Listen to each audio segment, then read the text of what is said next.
right? The guy who was charged with him in the murder actually takes a stand against him, which is like, you're chefed up when the guy you allegedly did the murder with is now on the stand telling on you. The last time we seen that was in the Young Dolph situation. The nigga who did the murder with him was just like, yeah, that's him right there. Yeah, he shot 3 times, I shot 5. Yeah, like, what's crazy in the Young Dolph situation? The guy who cooperated, he shot first and shot more times, and he snitched on the other guy.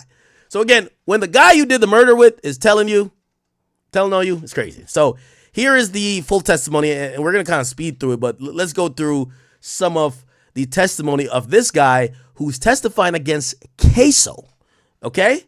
Who he was also charged in the same murder with Ksoo. 11. When were you taken into custody on the charges you currently have pending? January 15, 2020. And how old were you at that time? 26. And have you remained in custody since that day? Yes, sir. Have you been charged with burglary with an assault or battery and home invasion robbery for the offense that took place at 1033 Townsend Boulevard on January 15, 2020? Yes, sir. Right. And today, are you aware of the name of the victim in that charge? Yes, sir. And what's that person's name? Barbara Buckley.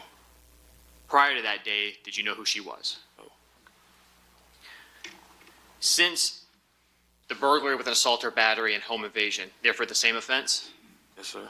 Is it your understanding that you can only be sentenced on one of those offenses? Yes, sir.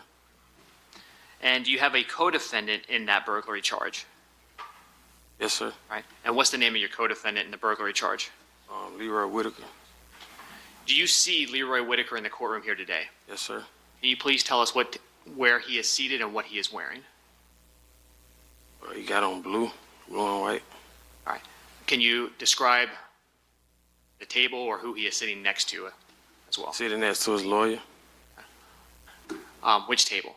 The front table, the first table. Okay. Your Honor, with the record reflect, he's identified Mr. Whitaker. Okay, the record shall so reflect. Have you also been charged with second-degree murder for your involvement in the murder of Charles McCormick on January 15, 2020? This is one with Yes, Ksoo. And who are the other individuals that have been charged with the murder of Charles McCormick along with you? Leroy Whitaker, Hakeem Robinson, and Abdul Robinson. Bill Robinson. Jr. Okay.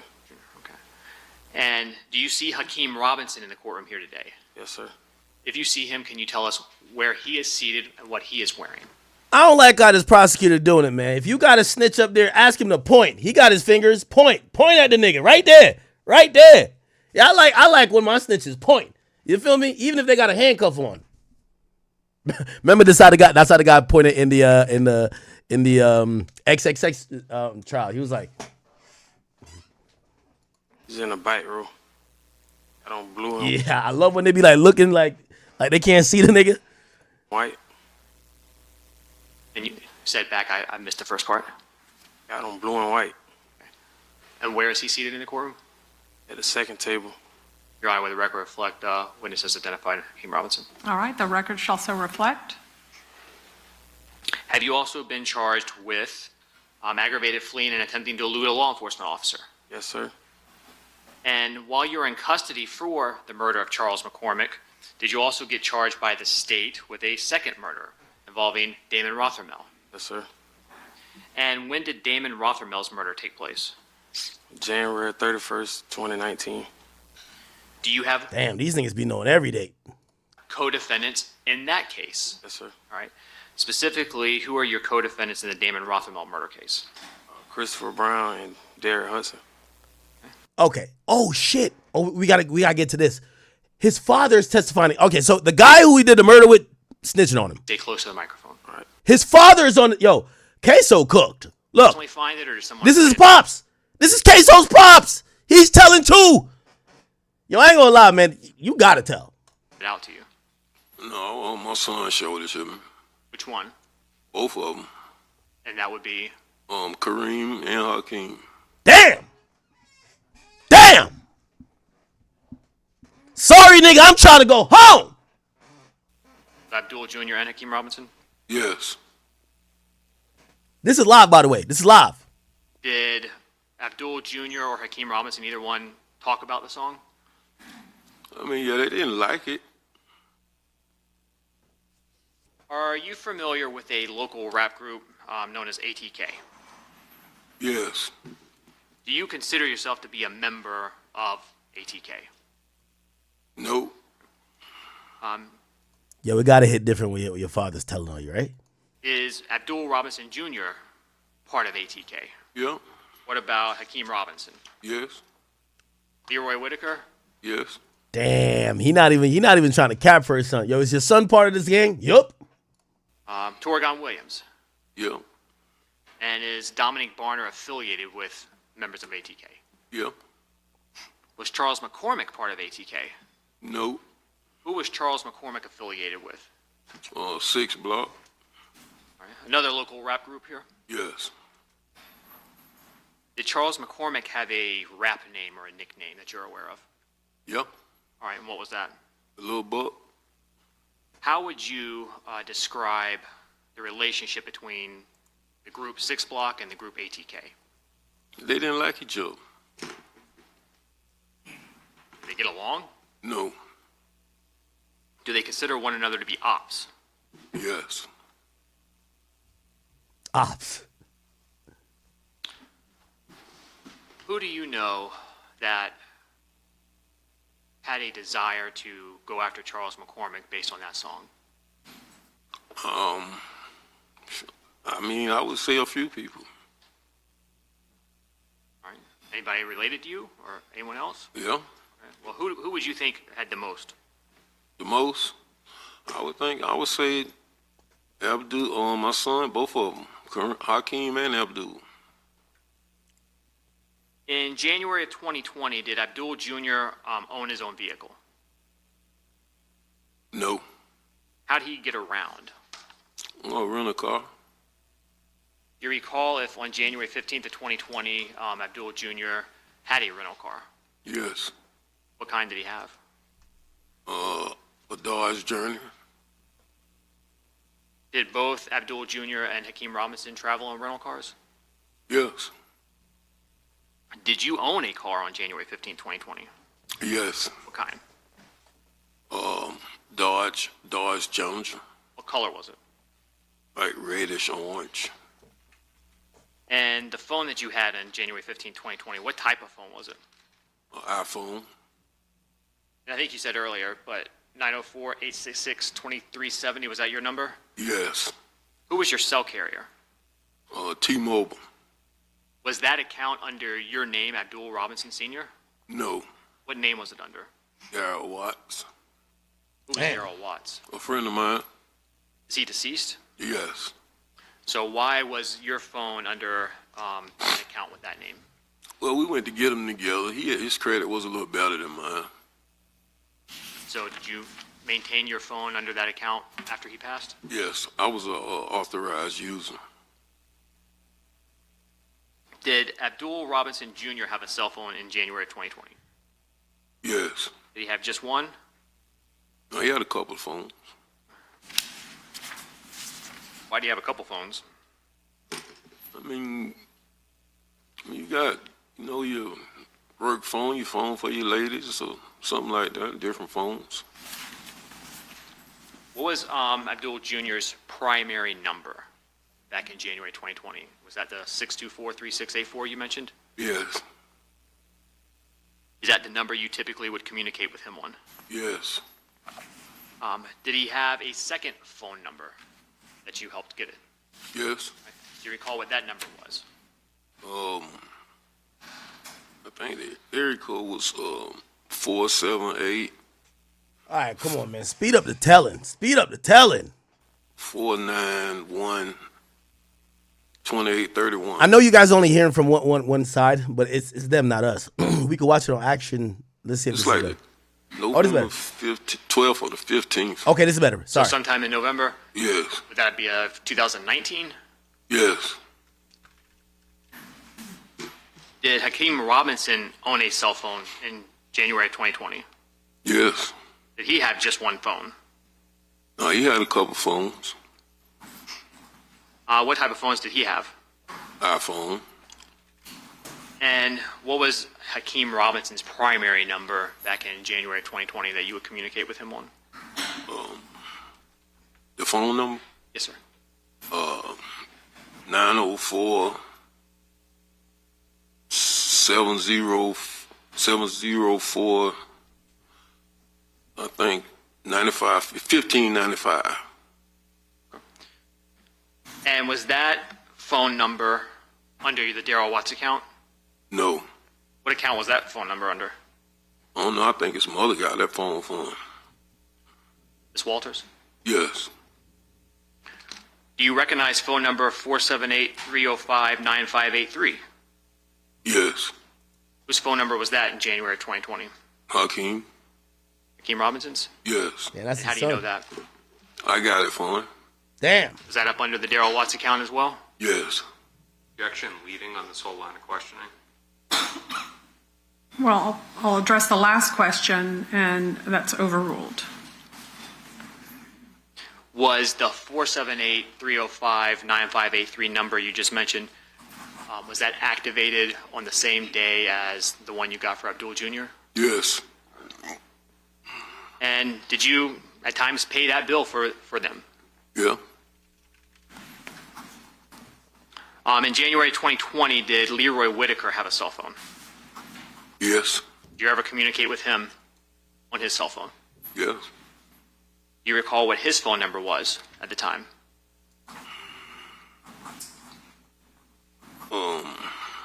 904 Damn. 803. Think. Okay. You know, they're going to drag this out before he gets to telling how his son did the murder and him properly snitching. So this is the pre-snitch part, okay? Let's go back to the co-defendant who did the murder with Ksoo, who basically snitched on him. Here's a good part of that. It's 4 minutes. Out of the, so because we didn't specifically ask you if there was a specific phone call from Raekwon Howard, you didn't think at that time it was relevant to let us know that?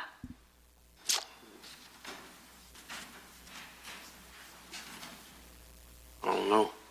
Don't They know. knew. They knew though. State knew. The state knew how important that statement was, right? Right. Because what you're telling this jury today is that you witnessed him speaking to Raekwon Howard that he was going to kill someone, right? Right. That's like a confession, right? Right. You didn't think that was relevant to tell the lawyers for Hakeem Robinson? I mean, it was relevant, but I don't know. Okay. Now, you're saying that that took place in the car. When was that phone call taken? Did that phone call that you witnessed? Before we switched positions, What do you mean before you switched positions? before we switched the spots.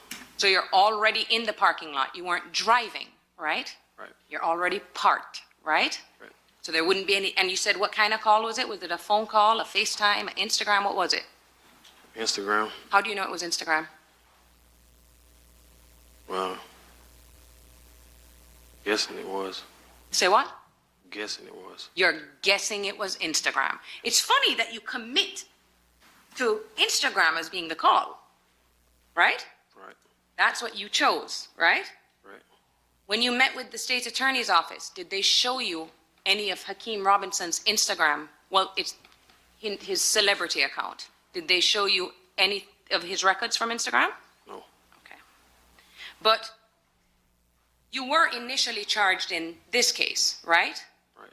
And when you're initially charged, you actually had an attorney, right? Right. And you get discovery in the case, right? Right. Okay. So you were privy to all of the filings and all of the recordings and all of the evidence that they had, right? Right. And you got to go through that with your attorney and study it before you decided to come forward, right? Right. Okay. So according to you now, we know you say that Hakeem Robinson had his phone. Right. You're not sure how this call took place, but you clearly remember what he said on the phone, right? Right. Now, Raekwon Howard, how you know it was Raekwon Howard? Wow. Told me. Who told you? Hakeem. Okay, so now you're saying it's not only that, he now said to you something else, right? Right. So now, okay, so things are developing as we're sitting here. So you're now saying he turned to you and said, so I just called Raekwon Howard. No, he told me he was about to call him. So he tells you, I'm about to call Raekwon Howard, right? Correct. You don't say to him, don't call anybody because we're about to commit this murder, right? I don't. You don't. You, the one this who is was so crazy. concerned about not using Chris Brown's car because that can be traced, right? Right. You allow him to make a phone call to Raekwon Howard, right? And in your presence, you say he tells him what he's going to do, right? Right. That makes Raekwon Howard a witness for you guys, right? Against you guys. I wouldn't have knew that. How would you not have known that? I don't know the legal system like that. So You do know the legal system, Mr. Barno. I wouldn't have knew that would have made him a witness. At the time, I wouldn't have knew that. The fact that Raekwon Howard had a conversation with Hakeem Robinson where you claim he confessed to him is not a witness in the case? I wouldn't have knew that. And let's talk about what you do know about Raekwon Howard. What do you know about him? As in, Hmm? as in, You know anything other than his name? I know his nickname, Which is? Pooh, Anything else? 50K. Okay. Any other details about him? When's his birthday? I have no idea. Isn't it true that he's a part of 6 Block? Associated with, yes, ma'am. He's associated with 6 Block, the op group to ATK, right? Right. And your testimony before this jury is he decided to call someone from the op side to confess. Is that your testimony? Right. Yeah, that nigga trying to go home, man. That nigga trying to go home, bro. That nigga trying to go home. Holy. Were there still police in the area? Well, I only seen that one. Now, as you were driving away, did you ask them or were you concerned about anybody in particular? Yes. Who? Hakeem. And why were you concerned for Hakeem?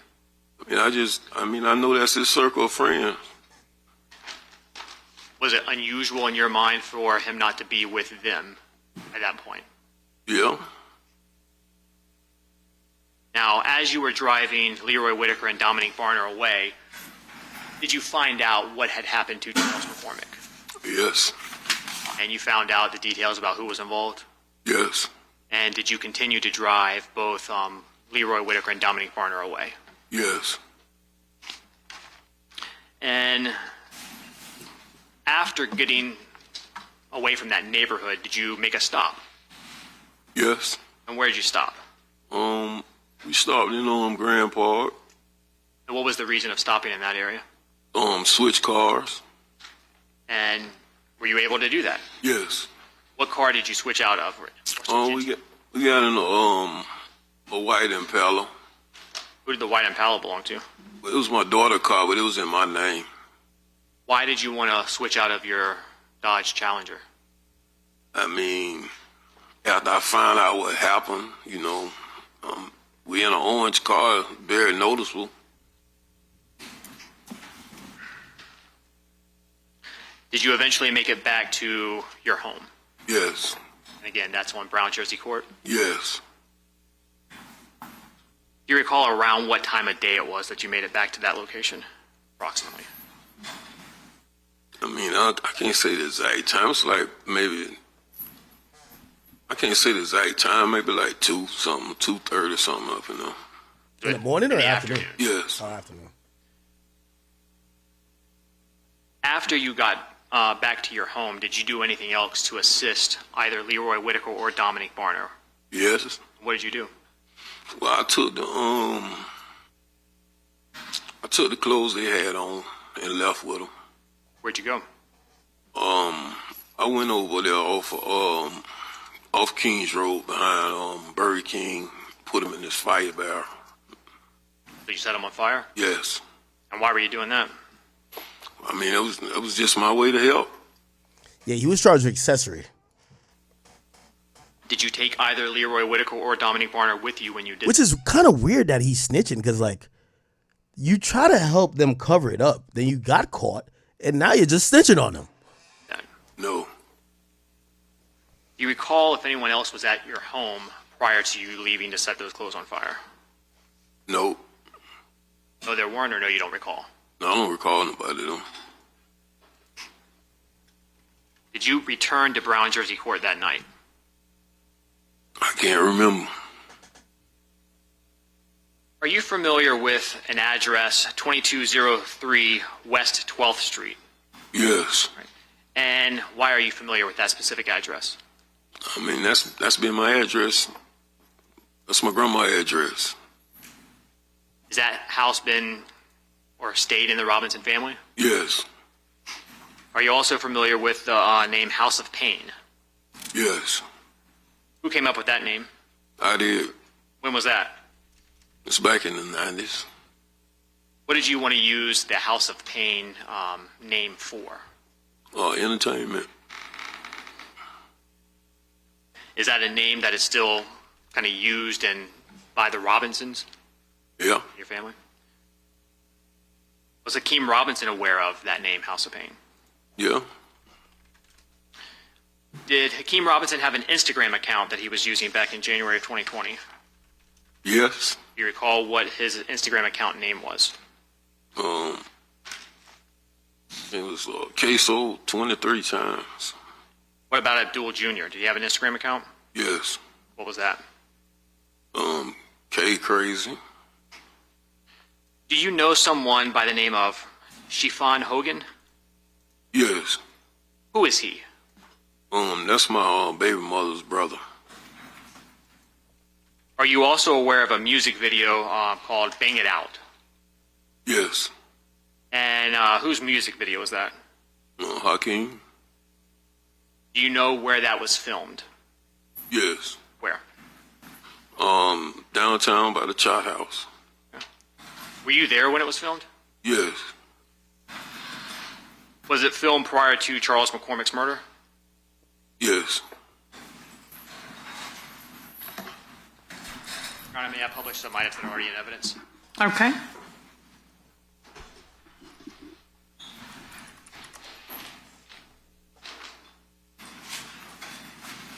Showing you what's in evidence is State's Exhibit 191 on the monitor in front of All right. This is like a whole. It's live right now. It's an ongoing trial. The father of Ksoo was taking a stand. Someone who, and I'll just end it with that. But a lot of y'all, when y'all keep talking about this, whatever, giving back, I agree with. But I'm not gonna sit here and listen to a bunch of grown ass men who, now that either their meal ticket is dead or their meal ticket is in jail because of some other shit, they're now turning to some begging ass bitches. It's not gonna be for me. I'm sorry. All right. I love Chicago. I love the music of Chicago. I play that shit every day.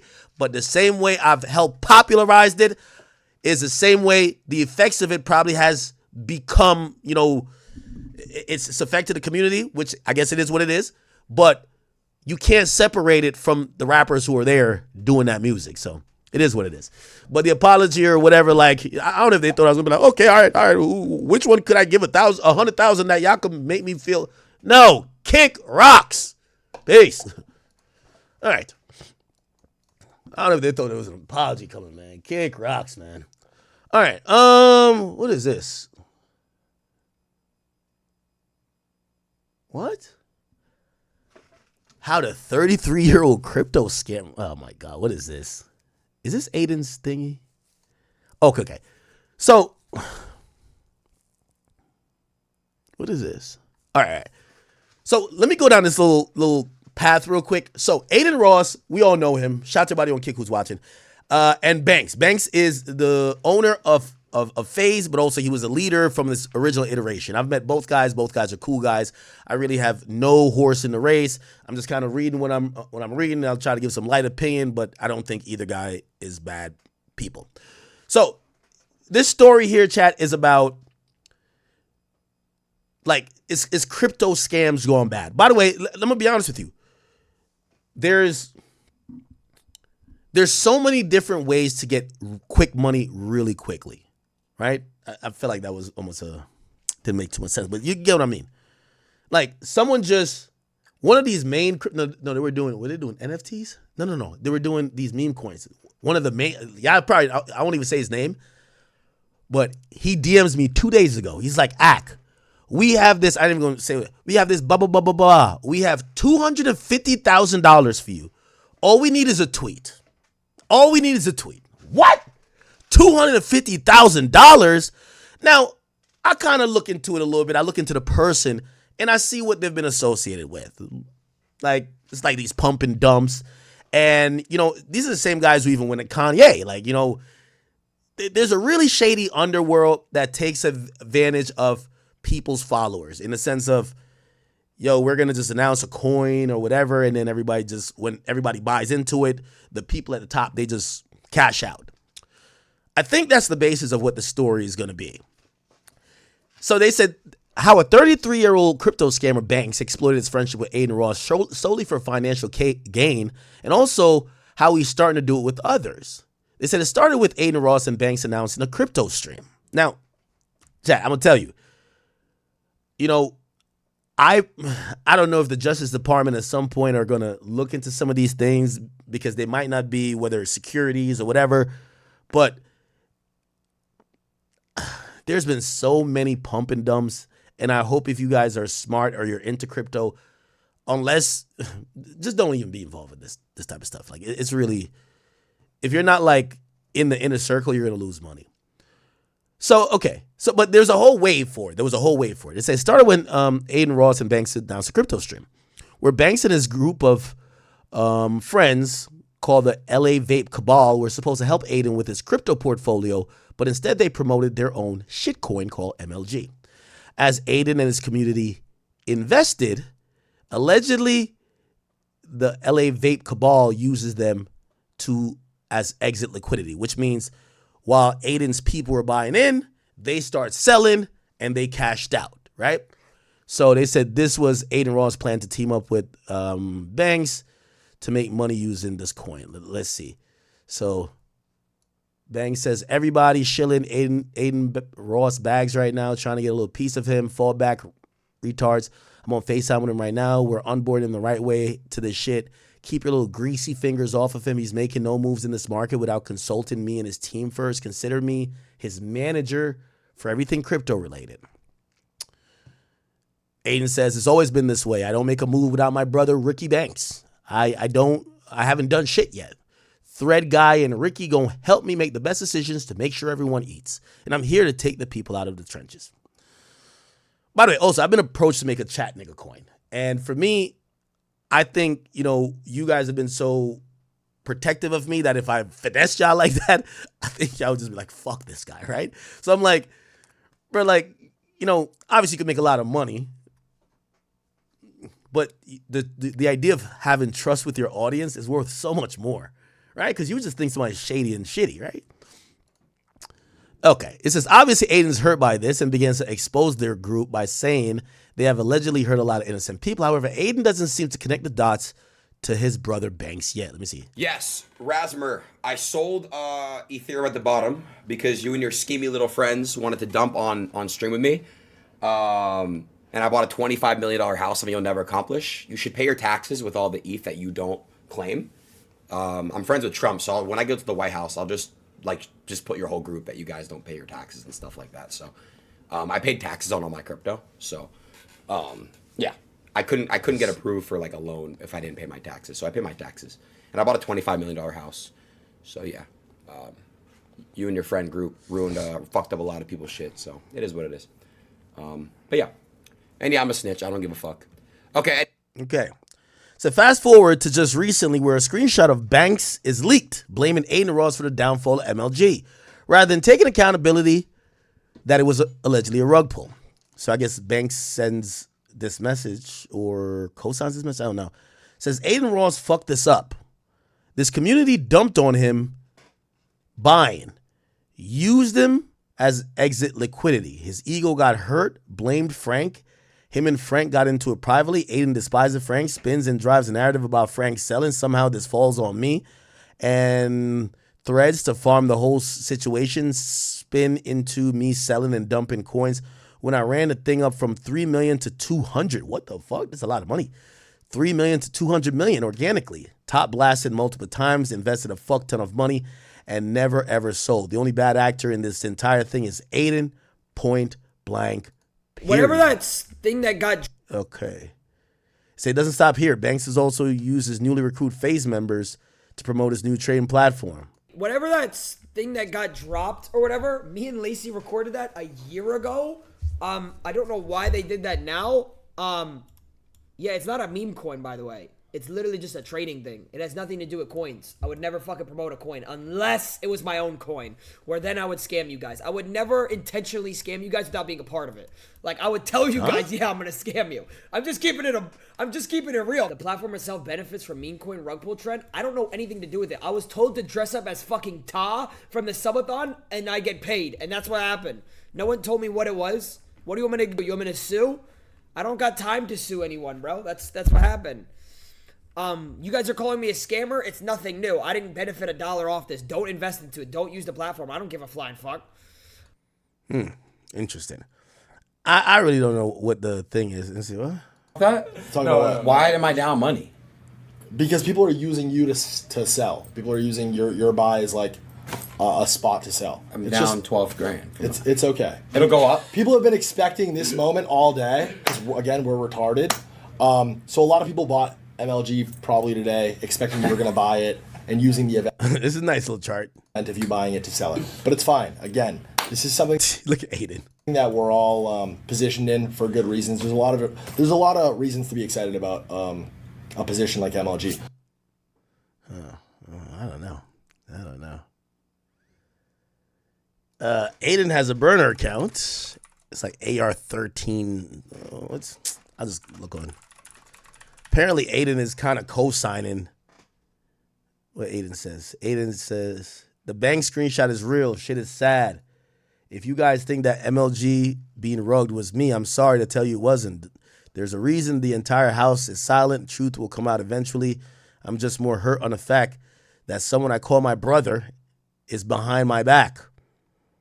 I guess he's talking about Banks. And Banks says, I'm on the phone with Aiden now. We're doing a stream tonight to address all of this. The whole thing has been wildly miscommunicated and destroyed my mental in the last several months. I wanted to more publicly talk about the situation for a while. Sucks any of this fucked with me and Aiden's relationship. See you guys tonight. Yeah, I'm gonna be honest with you, man. Like, when you think about like people like Aiden Ross just did a stream where he's telling people like, yo, I made $1 million in 20 streams. $1 million off Kick in 20 streams, right? Like, look, and for me, I'm like, this is why I can't understand why people do these rug pulls and do these crypto coins. You're making a shit ton of money. Like, you can't be that greedy. For me, it's like you can't be that greedy. You're a great creator. You're making a shit ton of money. You're making $1 million per month. How much more money do you want? And why would you even risk? Why would you even risk like scamming your fans, right? Let me see. Like he made $1 million or something like that. Let's see. Wait. Look, here we go. If this will load. Probably like really 20. So chat, W's in the chat. My first. Look, 1.093, so 1.1 million. Time I hit $1 million. In the strat for 1.1 M's. 1.1 M's. Come on now. Okay.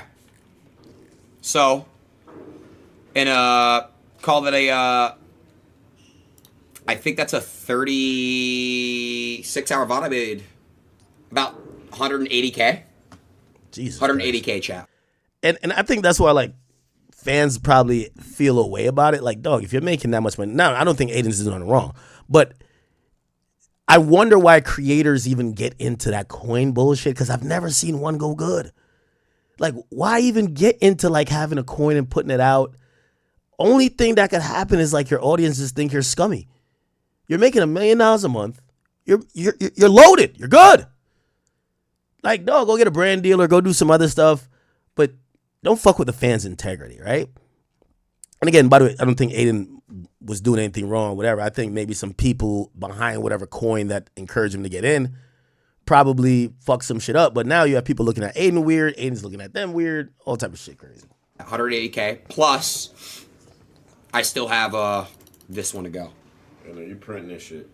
Yeah, I think I'm gonna do more events because I just made this in my sleep.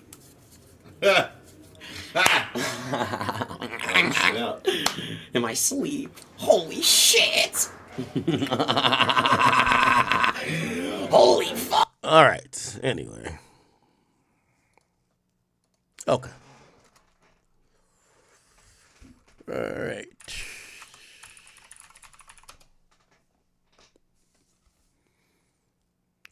What else is going on, man? Oh, what did I have in the title? So I had in the title Kodak. All right, we did Kodak versus YB. We did that. Oh, did y'all see? So Ksoo, who is kind of like, you know, oh, by the way, oh, y'all got back on Fit to 3,000. I like that. Good job. Good job. So Ksoo, who's known as like the shooter, commits a murder, and you know, he claims it's not him, but of course, the star witness, which is like supposedly is Cody. So, the Ksoo trial has started, and it's not looking that good for Ksoo. His dad is testifying against him and his cousin. A lot of things are going left. We aren't surprised that this is how it's going. We all knew that Ksoo's father would testify against him. Man, Ksoo is like a TK in my opinion. Like, Ksoo's music is basically all self-snitching. Like, Ksoo tells real events in all of his music and explains it, and then says he's innocent afterwards. So Ksoo's cooked. He's probably gonna get life, probably not the death penalty, probably life in prison. It was fun while it lasted. Scotty ATK too, but all we could do is pray for this young man. Hope everything gets better. It's your boy Big Act News. Make sure you like and subscribe, and I'm out.